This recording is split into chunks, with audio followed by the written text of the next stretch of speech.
It's been quite a long time since I've done a video, but I've finally found some time to be able to do a video, bits and pieces. Been quite busy in the hobby recently, and been playing lots of games and doing bits and pieces of models, but just haven't really had any time to sort of do sort of painting and bits and pieces like that. So yeah, basically this is a slightly different type of episode. It's going to be sort of like a review type video. It's all to do with the White Dwarf 40th edition, sort of bits and pieces there really. So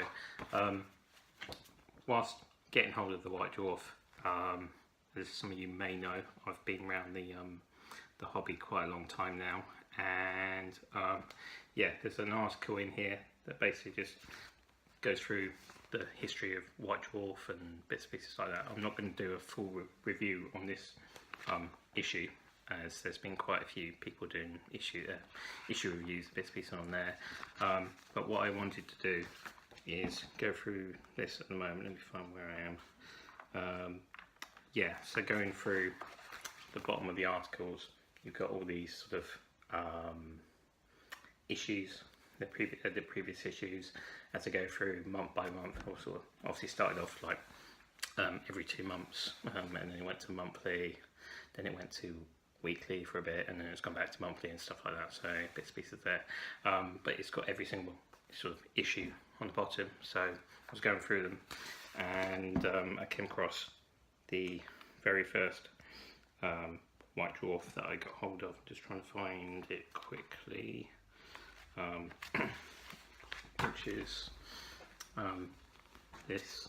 This is basically where I joined the hobby, which was June 1990.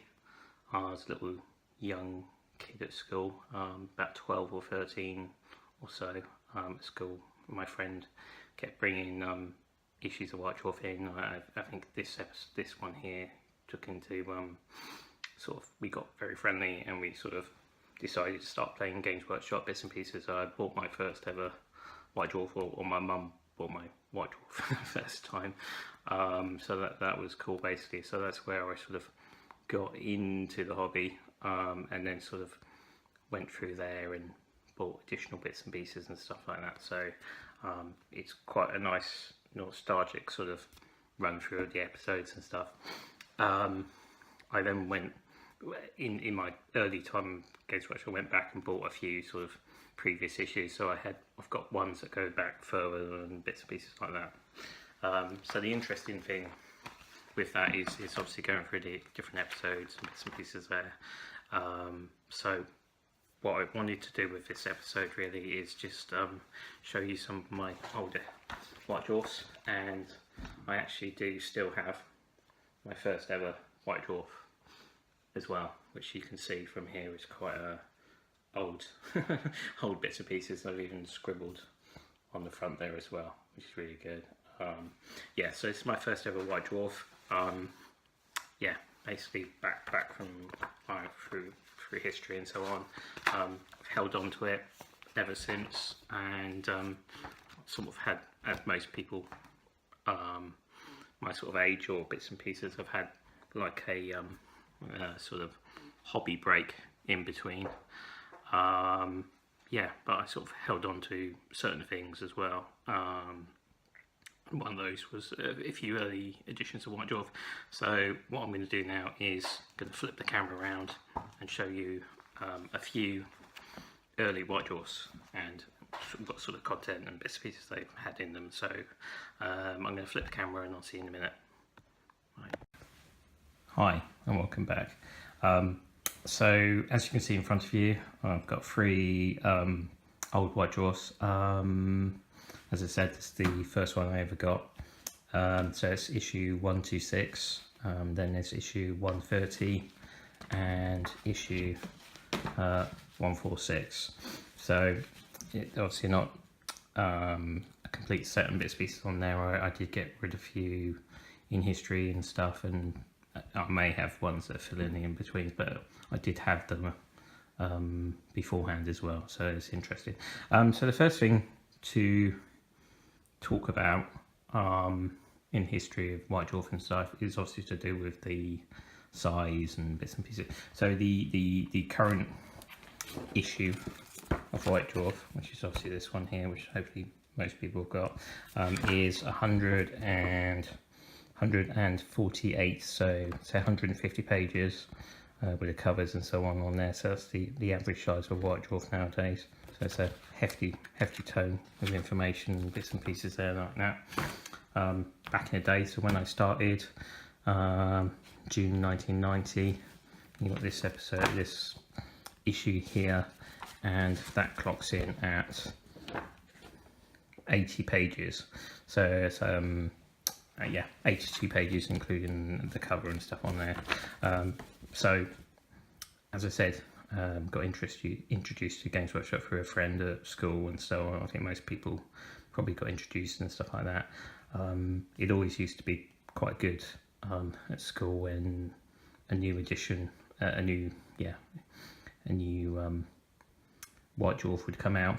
There'd be a group of a few of us would get their mail order, come through and show the White Dwarf to schoolmates and bits and pieces like that. There'd always be a group of people as well that weren't really interested in the game but just would be interested in just having a look at the White Dwarf and stuff on there. So it was always quite a nice thing at school to do as well. So yeah, so let's have a quick look. So there's always adverts and bits and pieces like that inside. So in this particular episode, this was the introduction of Epic Space Marines, Epic Knights, Gene Stealers, and a little bit of Warhammer Fantasy Roleplay as well on there. So as you can see, it's actually quite historically good issue as well, really. So that's really cool. So one of the things I really liked about White Dwarf was back in the early days of White Dwarf was the Epic game and bits and pieces like that. So you used to have adverts for retail stores. I think you can see how many there is. There's not that many kicking around there. There's sort of independent stores and bits and pieces like that on there, store news. So that's really cool. You can see through those. Well, the US, they were hitting the US on there as well at that time as well. So that's cool. Yeah, so let's have a look at Epic Space Marines. So Epic Space Marines, so that was basically, so the whole article was how to design Space Marine regiments in Horus Heresy. So yeah, even back in that style, it's all to do with Horus Heresy and bits and pieces like that. And for the sort of longest time, really, if I find bits and pieces doing this, yeah, sort of my sort of idea of how a Space Marine Legion would go together in terms of battalions and bits and pieces like that. You would have this sort of setup with 1st Battalion, 2nd Battalion, 3rd Battalion and so on, and there would be around about 1,000 troops each in bits and pieces on those as well. So yeah, so it was quite a decent article, sort of run through how they go through, and then also sort of introduction of how the different legions, which at this time were just called founding chapters, were organised and stuff like that. So they would say Space Wolves, you could have 0 to 8 tactical detachments, but then if you look at the Blood Angels, then it's 0 to 12 tactical detachments, and so on. And even at that time, the Dark Angels were split up into Deathwing, Iron Wing, and Raven Wing, and stuff like that. So that was quite interesting to go through. And then your basic sort of run-of-the-mill sort of Space Marine legions and more chapters would be the Ultramarines, and you could see how they're split up, so you could sort of work out certain things. So even back in those days, the different chapters and legions were split up. And then obviously what's happened in the last few years, you've seen the recurrence of Knights, and this was an article that sort of went through the actual history of the Knights and how they went through, and the old original models and stuff like that, which I have a few of those kicking around, and the basic rules. So yeah, it's really good issue really in terms of happened to go through on there. So there's a lot of content and fluff articles and stuff like that to do with it as well. So that was always good. Space Hot was a really good part of my early years in the Games Workshop, and there was an outfit there for Geneseers and bits and pieces like that, so that's really cool. Warhammer Fantasy Roleplay was really good for sort of fluff of the old world and so on, so that's really good. And then obviously, as usual, you would have your sort of heavy metal articles and bits and pieces like that, so that's really cool. And some more rules and stuff on there. So I'm not going to go into too in depth on these sort of things because yeah, there's information and stuff out there, but obviously things like rules and stuff like that are changing so often that none of this will be relevant to anyone. But yeah, just wanted to sort of run through how these sort of old White Dwarfs went together and what sort of contents and stuff. So that was 80 pages. As you can see, there wasn't actually there was quite a lot of content in there and stuff. Even for 80 pages, there's still quite a lot of content in there, so that's really cool. I'll move on to this one, 130. The reason I wanted to bring this one up is this actually had some background knowledge and information, fluffy article about Necromunda, and obviously recently, well, back in that day, if I find before the game Necromunda became a game Necromunda, it was basically called Confrontation, and this was a skirmish game based on the homeworld of Necromunda. This then evolved into the Necromunda game system, and then obviously in recent months and so on, the Shadow Wars Armageddon has come sort of quite important, and so it's done a sort of complete circle really. So Necromunda's come back in the form of Shadow War Armageddon and so on, so that's really interesting as well. So I wanted to show you back in, so what's that, 130, so that is 130 October 1990. So the introduction of, as I said, the fluff articles for Confrontation were first introduced, and there's quite a lot of history and fluff about Necromunda, about the hives, and also the gangs as well. So it goes basically here. It goes through the type of inside bits and pieces of the hive and bits and pieces like that. And then there's this classic picture of the hive palatine on Necromunda, which is one of the main hives there, which is, yeah, that really sort of involved the fluff side of things in this hobby as well, so that was fantastic. And then there were basically certain bits and pieces on other parts, and then there's a Jess Goodwin sketch for an Adapters Arbite, which I'm hoping they bring back to 40k at some stage. They always seem to be quite cool. So yeah, so that was really cool. As you probably noticed, there was a few pages missing out of there because there was a competition and stuff on those running through there. So some Eldar information on Inquisitor equipment, to do with Tyranids and stuff like that on there. Chivalry, if I remember correct, that was basically like a one-off game really that you could play with a couple of night models and stuff like that on those. You've seen the resurgence of those sort of things in White Dwarf recently, in sort of one-off games and stuff, using dice and decks of cards and stuff like that. So that's quite interesting to see that basically those sort of things were going on in the early stages of White Dwarf magazine as well, so that's another good thing to look at. Then there was basically that sort of league games that you could go into your local store and sort of play games, but then they had the sort of whole rules and point costs for units and stuff that you could actually use for the competition. So that was another good thing in the old White Dwarfs as well. another Space Marine article, so to do with large size capital imperial sort of bits and pieces in Space Marine. So you had this Hellbore device. Should be great to see sort of Forge World do something like that, or even Forge World do some capital imperialis. This was always seen as like the largest epic model, really. So obviously how they've done such a great job with the Warlord Titans bits and pieces on there. I'm not sure if they do one, but it'd be interesting to see if they do one in the future. An article about mighty empires, never really got on those.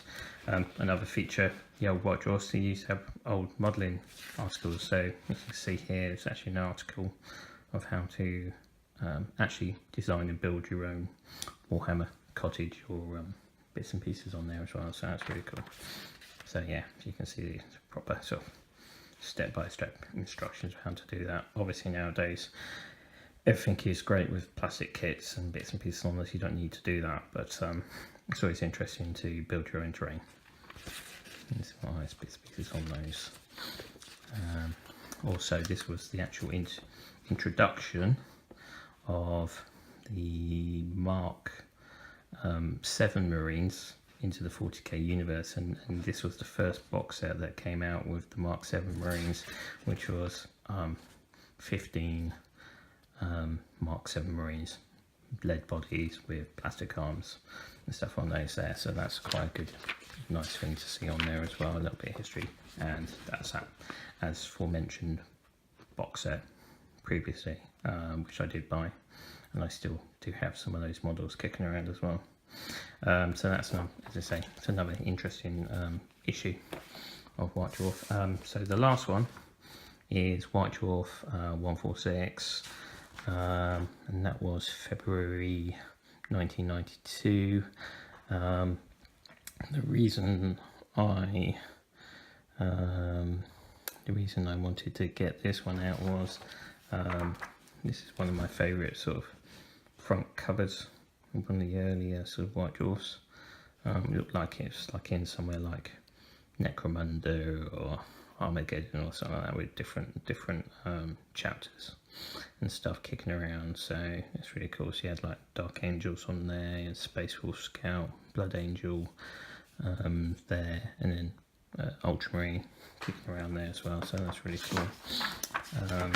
Yeah, so there was things I wanted to show you about this. The old some of the older people would have sort of recognised this sort of page, which would be one of your local Games Workshops grand reopening and bits and pieces like that. They always did these every few months, up and down the country on different stores. So I remember going to one of these with my school friends and stuff like that. So essentially it would be a grand opening day, and we went to the one in Reading, and back in those days you used to have to queue round the corner. It's like hundreds of people queuing outside the door, just to get in and stuff. So it's quite unique. But then the main thing were these actual vouchers, which you don't see nowadays. But I wish there would be something like this going on through on these. So basically you used to have 25% off large box games. So like these sort of things here, you got 25% off those, and then below that then it would be 10% off sort of individual models and blister packs and stuff like that. So yeah, that was another great thing back in the day, which I would love to see them sort of bring back in another thing. Yeah, so Tranid High Fleet was introduced into Space Fleet, which was a precursor game of Battlefleet Gothic, which is on those, and they used to have these sort of data cards and stuff for units. So all the rules, all the basic rules and stuff for using the ships and so on were on these data sheets themselves. So you can probably see why I'm talking about data sheets and stuff like that. So that's nice. So it's been thought about by Games Workshop before, but it's interesting to see that they will be bringing those back on those as well. That's another advert. So I sort of finally remembered why I picked out this particular episode issue. I keep saying episode, I keep meaning issue, obviously. But yeah, the reason I picked out this particular White Dwarf is they had a I can't remember if it was the first introduction or there might have been a new army book or something coming out, but it's all to do with the armies of the Empire, and it was a nice fluff article that went literally through the sort of fluff aspects of the Empire of Man, and so literally the sort of unit types as it went through, had a decent sort of map of the old of the Empire and stuff on those back in the day, and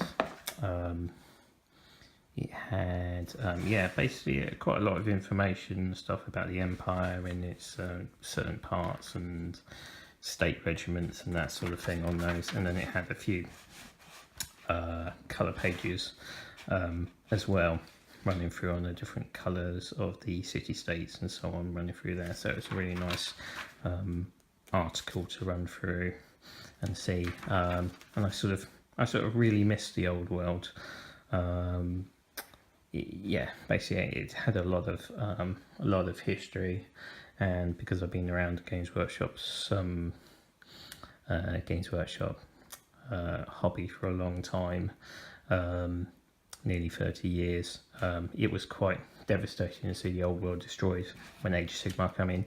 Age of Sigmar is a good thing in itself. The new fluff and bits and pieces that they're bringing out is fantastic, but I just miss the old world really as well on those as well. So I just wanted to show you guys the little bit of history and a little bit of history about the Empire and stuff like those.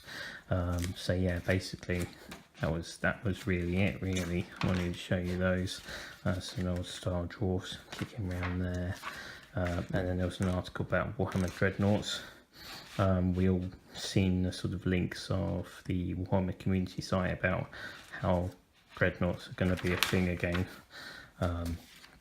and you can see back from this article here that they've always been struggling with what to do with Dreadnoughts and stuff, and they're always coming up with different ways of how to shoot at them and how they defend themselves and who they can shoot and where you can shoot at them and what happens if you blow an arm off and all this sort of thing. Yeah, so it's just an interesting article really on those as well. So yeah, the whole sort of idea of this video really is just to run through some of my old history with White Dwarf and dig out some of my old White Dwarf issues and sort of show you guys. The article in the White Dwarf, the latest one, went through quite a bit about the history of White Dwarf and stuff on those, but so basically it was sort of like, yeah, it's good, but it didn't actually show you what the contents of a typical White Dwarf stuff on those there. So I wanted to basically get a video out just to show you guys what the sort of content of the White Dwarf. So the old White Dwarfs as well used to have these few pages. The last few pages were dedicated to like a catalogue of all the models and bits and pieces like that, so you could mail order and do things on those. So the models that were featured in the in the front pages of the articles, where you could see the catalogue pages on the back. So that was really cool. So I hear there's going to be a new Primaris Dreadnought coming out on those, so I'm thinking it's going to go down this sort of route. It's going to be obviously these was obviously size wise obviously need to be scaled up and bits and pieces on those there, but it'd be nice to see sort of resurgence of something like this, but just modernised and stuff. I know the Contender Dreadnoughts were a little step forward, but it'd be nice to, if they went down this design ethics, it'd be quite good. So it'd be interesting to see where they go with those Dreadnoughts and stuff on those. Yeah, so that is basically a few early editions of White Dwarf magazine that I wanted to show you guys and stuff on those there. Hope you enjoyed it. I know it's quite a long video, so hopefully you stuck to the end on this. And so if you like videos, please hit the like button, and if you feel you want to see some more videos by myself, I will get some models up and stuff like that in the next few episodes. Yeah, please hit the subscribe button, and see you in the future. Thanks a lot, guys. Bye.